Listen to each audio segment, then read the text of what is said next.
Fala, torcida que canta e vibra. Muito bem-vindo aí para mais um resumo diretivo número 3, chegando aqui. Antes de qualquer coisa, não se esqueça de inscrever no canal, ativar o sininho, dar o joinha e compartilhar com todo mundo, beleza? Sem mais delongas, muito bem-vindo TVB. Bom dia, boa tarde, boa noite. Bom dia, boa tarde, boa noite, Marcos, a todos aí que estão ouvindo e assistindo o canal. Vamos aí para mais um resumão do que aconteceu na rodada. É uma ótima rodada pro Palmeiras, né? Mas a gente vai falar quando chegar lá. Então, começando a rodada então, galera, ó, no sábado, às 16 horas, em Santos, Santos 1, Fortaleza 1, TVB. Isso aí, o jogo na Vila, o Santos não conseguiu, né, fazer o fator casa mais uma vez, né? Tem uma das piores campanhas como mandante. Apesar do domínio, do controle da posse de bola do jogo, nenhuma grande chance criada, apenas uma, melhor dizendo, e o Fortaleza nenhuma, apesar do gol, né? E muita finalização de fora, né? Um jogo muito. Aquela trocação de clubes que estão brigando por rebaixamento, mas também não dá volume de jogo, assim, no sentido, chances muito reais, bola trabalhada. Jogo de desespero, né? Como a gente sempre imagina nessa parte da tabela. O Santos consegue o seu gol só no final, num pênalti, né? Bobo, né? Mais para na área final, parte final do jogo, né? Perdão, o Santos foi gol contra do Bruno Pacheco do Fortaleza. Estou confundindo os jogos aqui, perdão. E o Santos empatou mais na parte final do jogo com um gol contra, né? E ficou nisso, né? Na Vila, o Santos não conseguiu fazer valer o que esperava dele, que era ganhar em casa para poder distanciar, né? Agora fica nessa zona aí próxima com Fortaleza e Vitória ainda no encalço. E eu quero lembrar que o Santos é o próximo adversário do Palmeiras na quinta-feira, né? E assim, esse resultado, eu penso que para o Palmeiras pode ser bom, pelo fato de que agora eles estão realmente assim, com a corda já no pescoço, já estava com a corda no pescoço, agora já começaram a sentir mesmo, porque precisam marcar pontos. E para o Palmeiras pode ser bom, porque eles provavelmente vão querer sair para o jogo na quinta-feira. O Neymar, inclusive, falou que quer jogar. Um, e vamos ver o que vai acontecer, né? Eu acho que pode ser uma boa para o Palmeiras. Pois é, Isso mas aí. então, continuando aí no sábado também, ao mesmo horário, em Cruzeiro. Cruzeiro 3, Vitória, para mim, rebaixado também, infelizmente. 1. O Cruzeiro já, diferente do Santos, né, conseguiu fazer o seu mando mais uma vez, né? Aquele jogo de pressão, intensidade desde o começo, né? Bastante finalização, chance esperada de gol criada, né? Não fica muito com a bola, não é o time que mais fica com a bola, é sempre reativo. Esse é o estilo de jogo que o Cruzeiro vem adotando aí com o Léo Jardim desde o começo do campeonato, né? E Kevin Arroio faz o gol logo. O Cruzeiro sai atrás, apesar de ter ido de cima, sai atrás. Kevin Arroio empata. E o Caio Jorge com 2 gols também. Aumenta ainda mais a sua vantagem na artilharia, né? O Cruzeiro não teve assim, dificuldades para fazer o placar. E se mantém ali na esperança, na cola, com um jogo a menos, né? Fica ali cuidando ali, ver se Flamengo e Palmeiras tropeça mais um pouco, que eu acho que não deve acontecer com os dois times. É só uma correçãozinha, o Cruzeiro tem um jogo a mais, né? Um jogo a mais do que Joga Palmeiras mais, joga e mais Flamengo. que Flamengo. Isso, mas eu Isso. acho que o resultado normal, esperado. O Cruzeiro Sim. fez valer o mando de campo. Vitória é um time muito abaixo, muito fraco. Aí, para mim, eu considerando ver na tabela, eu acho que talvez seria o jogo da rodada, que eu considero o jogo da rodada, que é o Mirassol, e o Botafogo jogando em Mirassol, 0-0. E Uhum. vale lembrar que o Mirassol continua invicto em casa depois desse empate. Sim, e o final de semana nosso é jogando lá, né? Também lá em Mirassol. Bom, o Mirassol controlou todo o jogo, né? Posse de bola, totalmente o Mirassol tomando as ações do jogo do primeiro ao último minuto, né? Mas numa noite infeliz de atacantes, de quem pôde finalizar, nenhum dos times conseguiu fazer gol, né? Ficou esse 0-0, mas assim, o Botafogo praticamente só reagiu o jogo inteiro. Não conseguiu em nenhum momento ter o controle, né? A prova diz que o Mirassol praticamente trocou o dobro de passes quase do que o Botafogo, né? Que antigamente era um time até que trabalhava mais a bola, mas com o técnico aí, o filho do Ancelotti, não consegue manter uma sequência, né? Nem jogar bem, muito menos, né? Há um bom tempo. Inclusive, eu estava acompanhando as notícias, não acompanhei o jogo, mas eu acompanhando as notícias do pós-jogo do Mirassol e Botafogo, e o Ancelotti parece que já estava descendo a lenha lá nos jogadores, e parece que ele saiu bem insatisfeito com a atuação do time. Mas é isso aí, cada bairro com seu problema. É isso aí. Vamos lá, ainda no sábado, às 21 horas, em Flamengo, Flamengo 3, Sport 0 e o Flamengo com o time reserva, né? Agora o outro bairro do Rio, Flamengo. Bom, aí foi um primeiro tempo que o Flamengo com muita dominância, né? No sentido volume, né? Posse de bola, tal, mas não conseguia fazer os gols, né? Não era aquela pressão absoluta, absurda, né? Em cima do esporte, que realmente não faz frente para nenhum time do campeonato, principalmente fora de casa, né? E o Flamengo vai conseguir o seu primeiro gol no segundo tempo já, né? Com o Bruno Henrique num pênalti. E o segundo gol também é dele, então um jogador que a gente lembra que não era para estar jogando, né, digamos assim, e vai lá e consegue fazer os dois primeiros gols. Depois o Arrasca entra e bate uma falta com primor técnico fantástico na gaveta e dá números finais ao placar, né? O Sport pouco fez frente, mas lembrando que o primeiro tempo, apesar de volumoso, o Flamengo não se mostrava que ia golear assim do jeito que foi, né? Correu o risco até de tomar uma bola bandida e sair atrás, né? Mas no fim ficou 3-0 e ficou com a liderança por uma noite, digamos assim. E com todo respeito ao Goiás, que é inclusive de onde o Bruno Henrique começou, né? Saiu mesmo do futebol brasileiro. Se ele tivesse no Goiás hoje e tivesse acontecido o que aconteceu, eu tenho certeza que ele estaria numa geladeira de pelo menos um ano, né? Mas como a gente sabe que ele está no time do povo, gente, jamais que isso vai acontecer. Time do lobby. É isso aí. Enfim, senhores. E para fechar no sábado, em Corinthians, às 4 horas, teve também Corinthians 2, Grêmio 0. Isso, o Corinthians jogou em Itaquera, né, mais uma vez. Pegou o Grêmio, que também não, quando sai de Porto Alegre, já também não tem conseguido fazer muita coisa, e novamente isso se repetiu, né? Corinthians não teve dificuldades para vencer o jogo, apesar de não fazer aquele futebol esplêndido, né? Mas foi o time que muito mais finalizou, né? Que controlou a posse de bola, chances esperadas de gol quase 3, né? E o Grêmio nenhuma, né? Então, assim, com gols do Gustavo Henrique, para variar, um escanteio, e do Depay de pênalti, o Corinthians fez aí os 3 pontos e até começa a flertar aí com uma possível pré-Libertadores, que é para os times ficar de olho aí, porque o Corinthians precisa, com uma possibilidade dessa, vai ter aquele bom olho da arbitragem para o Corinthians, né? Então, se estiver brigando aí por uma pré, o Corinthians está on. E o que chama atenção, sem dúvidas, é o péssimo desempenho dos times do Sul, né? Tanto o Internacional quanto o Grêmio e o Juventude são... É bem triste, né? Assim, bem triste atípico. Por estado do Sul, exato, bem atípico, exatamente. Uhum. Bem atípico, e os 3 tá mal, assim. E também... próximo jogo em Bahia foi Bahia 2, Red Bull Bragantino 1. Isso aí, jogo em Salvador. O Bahia tentando se recuperar aí da derrota para o São Paulo no Morumbi, onde não fez frente, né? Em nenhum momento, estranhamente não fez frente. Saiu atrás do placar, né? O Bragantino, time de contra-ataque, né? Foi uma das poucas coisas que fez no jogo e conseguiu o seu gol com o Matheus Fernandes, ex-Palmeiras, ex-Botafogo. Mas o Bahia foi volumando, pressionando, né?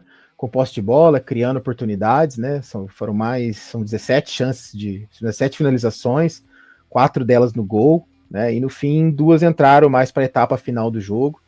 O William José fez os 2 gols e o Bahia venceu e volta ali a ficar um pouco mais confortável na briga aí para uma das vagas direta para Libertadores, né? Com o empate do Mirassol.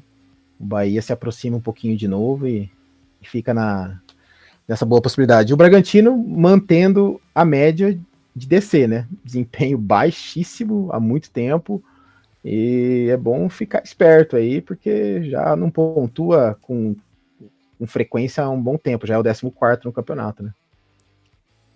Ainda tem tempo, né? Ainda tem tempo para continuar descendo. É Tem perigoso. mesmo. Eu acho que o único negócio é porque ali na zona de baixo os times estão brigando muito para cair mesmo. Porque Sim. você vê, o Vitória não consegue engrenar, o Sport já é rebaixado, o Juventude para mim já é rebaixado também.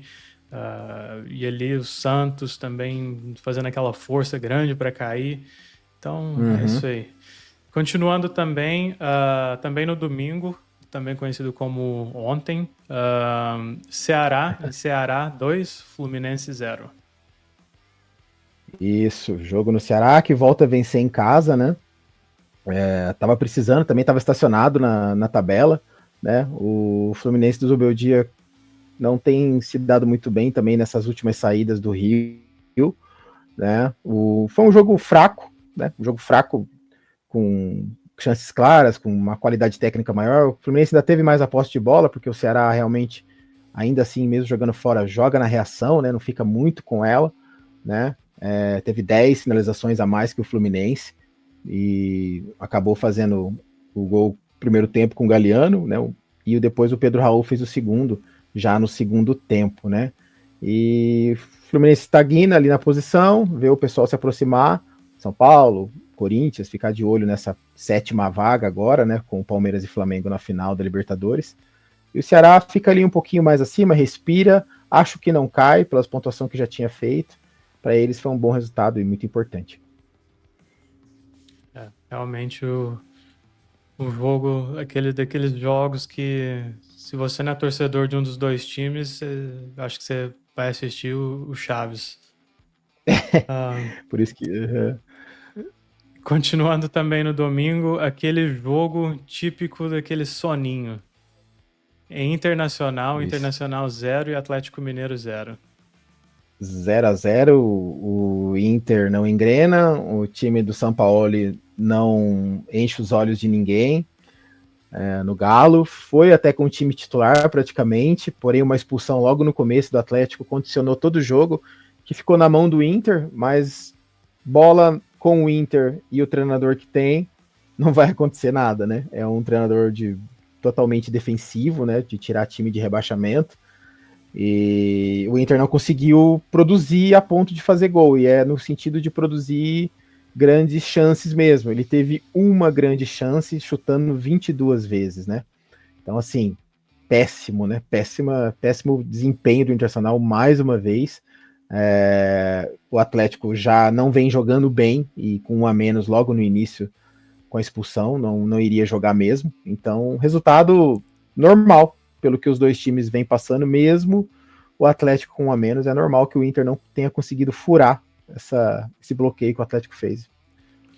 E fica aí os dois parados na tabela, ninguém sai de uma zona assim, sinal amarelo, né, digamos assim. Exatamente. E depois o jogo perfeito, melhor jogo da rodada, na minha opinião, pelo resultado, sem clubismo, não tem clubismo aqui.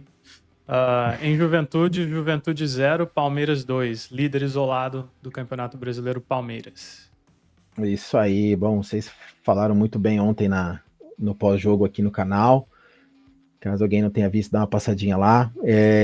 Bom, o Palmeiras veio literalmente para fazer um jogo sem muitos sustos e pontuar no final com o melhor time que tem, né? E fez assim durante a partida, né? Fez um gol em cada tempo, é o que resolveu a partida. O Palmeiras, não, apesar disso, ainda teve muitas oportunidades. Depois de 2-0, eu acho que deu uma baixada de guarda e o Juventude meio que resolveu meter o louco para cima do Palmeiras. Sorte que o Carlos Miguel tá no momento ótimo, né? Estreou de vez agora, mostrando o que pode fazer, e o Palmeiras saiu com os 3 pontos, importantíssimo depois de uma quinta-feira muito intensa. Era normal até acontecer alguma coisa mais amena, mas o Palmeiras brigou, lutou e saiu com a vitória.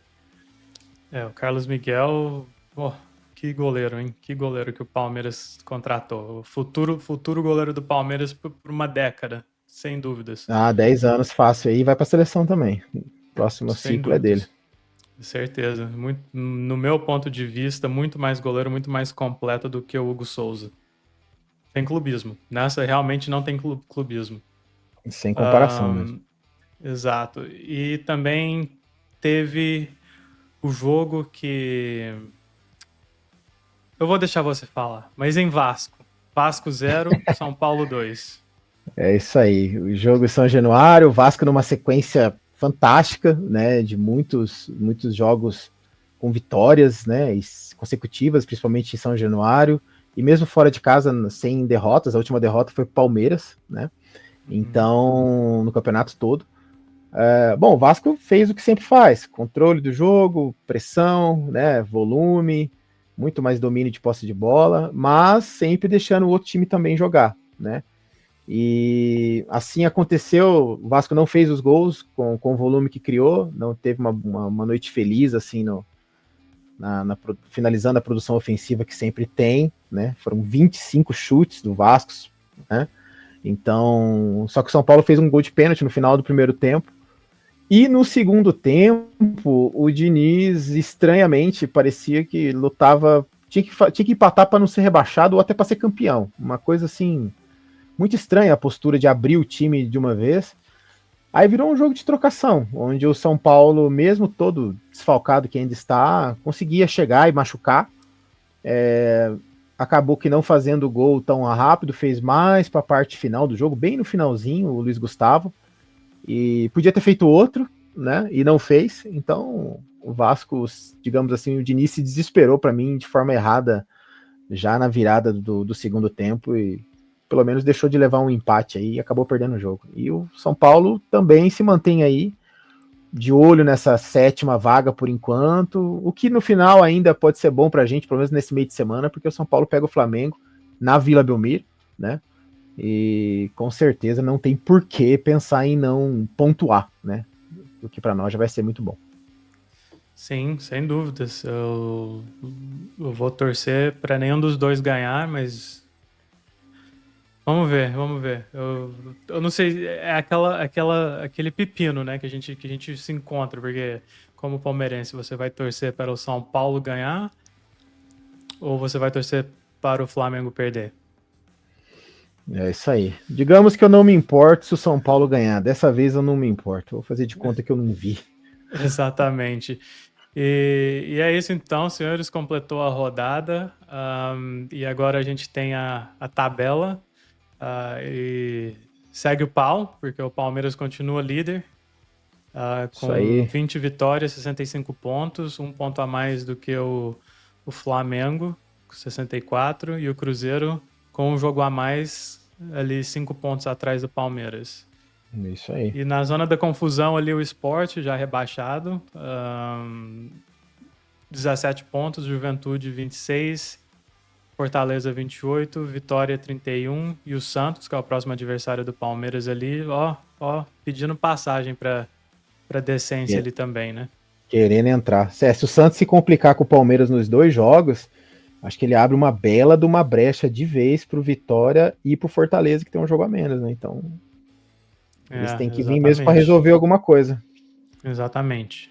E eu acho que vai ser bom pro Palmeiras ganhar do Santos, não só pelos 3 pontos, mas aí sim o Santos vai ter que jogar a vida quando jogar contra o Flamengo também, porque o Santos ainda pega o Flamengo.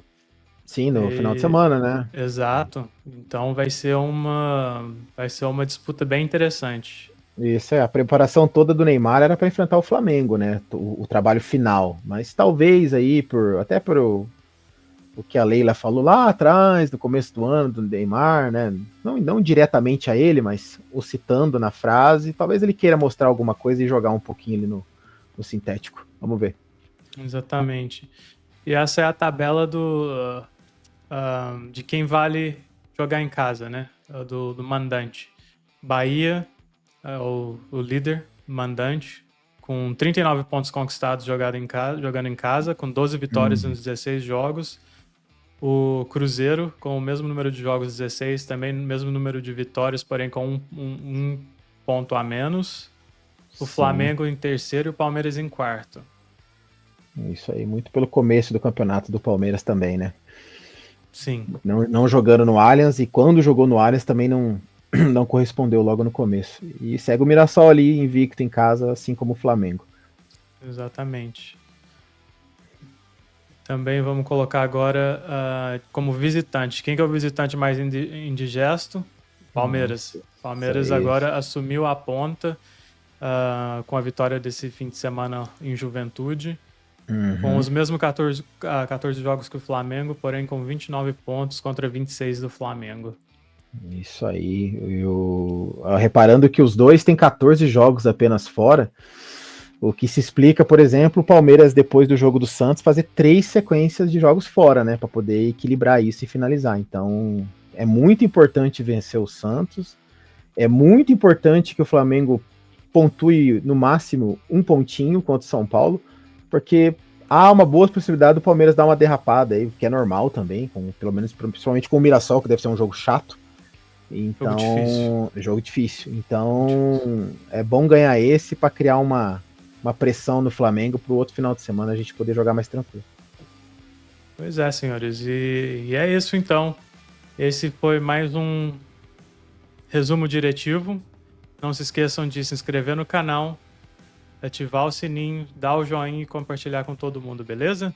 Isso aí, galera. Vamos lá. TikTok, Instagram, YouTube. Estamos em todas as redes. Dá uma força lá pra gente. Vamos espalhar conteúdo de Palmeiras aí para todo mundo. Então é isso, senhores. Muito obrigado. Bom dia, boa tarde, boa noite. E até a próxima. Valeu! Bom dia.